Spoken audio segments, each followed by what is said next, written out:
Everyone. I'm back again to talk about the book that I've been reading for the past couple of weeks. It's taken me longer to read than I anticipated because, well, it's been mental, but the reason why is because next week I'm on holiday. Yay! So I've had to do like 2 weeks, well, over the past couple of weeks I've done like 3 weeks worth of work in 2 weeks, so it's been absolutely manic, crazy. But yeah, I'm going away next week. It's also my birthday on Monday, which is the day I go on holiday. I'm very, very excited for it, and of course it's kind of perfect timing for me to finish this book and do this review, because then I can pick the next book and take that on holiday with me and everything. So perfect timing. But anyway, enough about that and my holiday. I'm here to talk about this book by Lucy Worsley called A Very British Murder, The Story of a National Obsession. Now, this came out quite a while ago now. I can't remember exactly what year it was. But it's one that Lucy Worsley, she's like one of my favourite historians. She did a TV series for the BBC. I won't look what year it was. And this is the book that accompanies it. And this book, even though it's talking about murder, obviously a lot of that's the key thing about this book. She's not talking about the history of murder or anything. She's talking about the history of Britain's fascination with murder and how it became an art form in the form of novels and crimes books and all that lot, and why we have an obsession with it. So it's looking at history from a slightly different angle, and she does that, Lucy Worsley. This is what I really love about her. She's great because she likes to look at things that are a bit quirky in a bit of a different way. So, for example, like I've shown you guys the DVD cover that like she did of the Six Wives of Henry VIII, where she was looking at from a completely different perspective than standard. She's also done another book, which is in my jar, called If Walls Could Talk, which is also accompanied a series where she looks at the history of every single room in the house from medieval time all the way through to modern day. She's such an interesting historian. If you haven't come across Lucy Worsley, I strongly recommend that you look into either her books or look at her various TV series she's done, because she's been involved with quite a few. But anyway, back to this book. Yes, so as I said, this is Lucy examining murder cases and how it's become an art form in crime novels and such, and why we've got a fascination with it today. She starts in the Georgian period with a murder of a whole family, including a baby who was like 3 months old or something, being slain in their homes, and how forensic science came into play for trying to figure out who did it, and how the public reacted to it. It's so interesting because she looks at cases. Some cases I knew, some cases I had absolutely no idea about. So yeah, watching the series and then reading the book, it was so interesting. The series is great. I saw the series before I read the book, but the book has more details on the various cases, and it has other cases that the TV series didn't cover. So you do get more information from the book compared to the series, but the series is just as good, I would say. It's a fascinating read. I've always had an interest in true crime. I've kind of got it from my dad because he's very much into true crime stuff as well. So having something about true crime written by my favourite historian, obviously I was going to read it, so I was going to buy it. It's so interesting to learn the way in which people respond to things, and how the obsession with murder and crime and such came into our existence in England. I mean, looking straight from the Georgian period all the way through, it was printing presses and stuff that really fueled the news getting out there that this had happened. But even like the initial story, the initial crime of this whole family that was slain in their home, it was, I couldn't believe, obviously today with forensics and everything, this would never happen, but back then, anybody in the public, before like the police got there and everything, were able to go through the house and see the dead bodies laid out on the floor, where they died and all this lot. So there was a lot of forensic material would just been destroyed anyway, but then it was that time before forensics came in. How things like there's one murder case that it's baffling how it became a like global phenomenon, and it's the murder of Maria Martin. And Maria Martin was a girl who fell in love with this guy. Her parents said, "No, he's bad news. He's older than you. We don't want you to be with him." They decided to elope, and he told her to come to the Red Barn, and they would elope. So she got up in the night, snuck out of the house, went to the Red Barn, and she was never seen from again. Well, for a while. He wrote to the parents claiming that Maria was fine, they had run away together, they were married, etc. But her mother had a dream that Maria was in the barn still, and that something terrible had happened to her. And they went to the barn, dug up the floor, and found Maria there. Her lover, it turned out, was in London or something, or quite a bit away. He had remarried, and he was arrested, put on trial, and hung for her death, for her murder. And it was, I couldn't believe the scale of stuff. I mean, when you see it in the TV show, I was like, oh my god, that's insane. But when you read about more in depth of things that was done, there were you could buy drawings and such of the house. You could get teapots of the barn, sorry, not the house, of the barn where she was slain. There was books, there was stage plays, there was puppet shows. You could get like her portrait on china cups, anything you can think of, like kind of like today when you like Harry Potter. Everything under the sun has been potterized. That was what it was like for this girl, that everybody had her picture, everyone knew what she looked like. There were so many melodramas done about her death. It was extraordinary. It just boomed, and then from that point on, it kind of felt like every single case like this,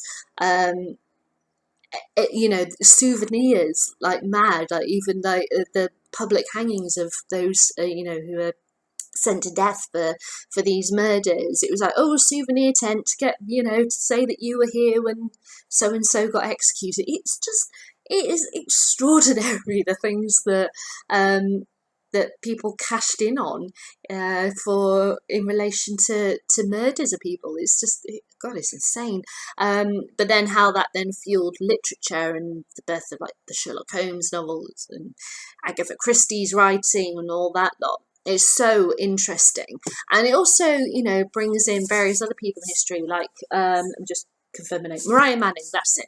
A woman who was put on trial for killing her lover and burying him under her floorboards, and how she appeared in court all in black, and they try and ripped her to shreds, and she went absolutely mental and cursed people and go, you will pay for your crimes for what you're doing to me, that kind of thing. And how she was perceived as this mad woman and everything by the press. It's just so extraordinary how there's something that's slightly different and dark and sinister just clicks, that oh gosh, we have to see that. That's the initial story, the crime scene of traipsing through the house and seeing the body and stealing items from the house as souvenirs that you were there, all the way to china plates and melodramas and teapots and all that lot of this poor girl's death, and then leading on to novels and the crime books that we read today. It's an extraordinary aspect of our culture in Britain, and obviously she only looks at Britain in this book and in the TV series, but it would be interesting to explore it on a wider sphere, I think. that Lucy, she is a really great historian. I think it perhaps it helps that she does TV series as well, because the way in which she writes her books, not saying that she was a bad writer before she did a TV series, because that's not the case, because I read her Courtiers book and everything, and she published that when she was just really starting to be noticed as a historian. Because I remember when she came to Cheltenham Literature Festival to promote Courtiers, I was there, I got a ticket and everything, and there were probably about 30 or so of us, maybe about 50 max, in this really small tent, listening to her. By the year after, when she came back for the second round of Courtiers and promoting other stuff she was doing, she'd launched onto TV by then, and she was in a massive town hall, and it was rammed. So as you can see, and it was kind of like that each year that I've gone to see Lucy. She, she completely sells out every single time. She's a really great historian. But as I was saying, I think it may help that she's done TV series and such, because of her tone, the way that she addresses things. She very much writes the way that she speaks in regards to, she's very conversational. She likes quirky little details. You can see that in the way that she talks in her TV shows about little things and that. And then when she puts that into the books, but she expands on it further, you can really see her interest in it. And obviously, she needs to have an interest in her topic in order to read, to write the book and really connect with the reader. So I think that's the thing with her. I think with all historians, you have to be able to write and be on TV to talk about things that interest you. But I like the things that interest her are quirky and not necessarily what other historians have done. So it's like, she's done a Six Wives of Henry VIII, but she's looked at it from a different perspective. She's going to do other stuff like this or other stuff like that, because that's what other historians have done before her. But she goes, no, I'm not going to do that. I'm interested in this. I'm going to look at this. And she's really great. So I found it so comfortable to read. It was so intriguing. She really keeps the pace well, especially through the dramatic trial sequences and such.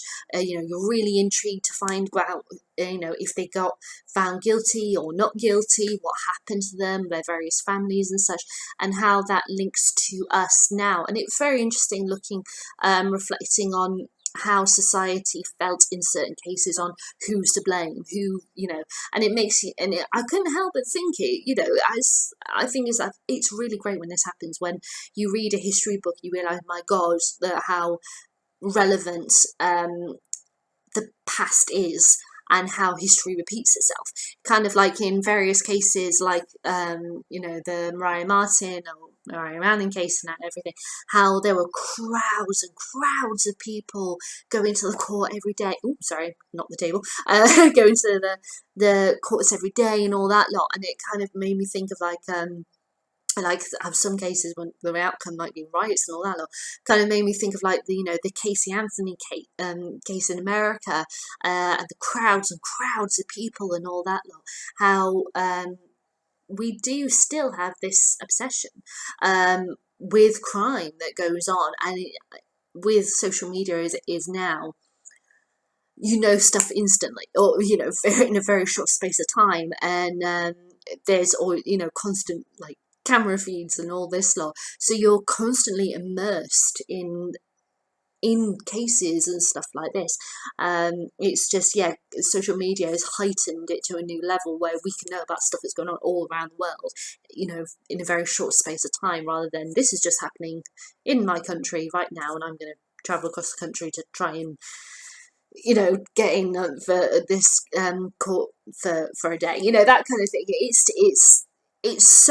This book was so relevant. It was so enjoyable to read, really immersive in all the different cases. She gives her opinions well on how she feels about the case, as well as obviously the events of what happened, and thinking about the people, everyday Joe Blogs, who were immersed in that case at that time. So it's the public reaction and the obsession that is her main focus, and she writes it beautifully.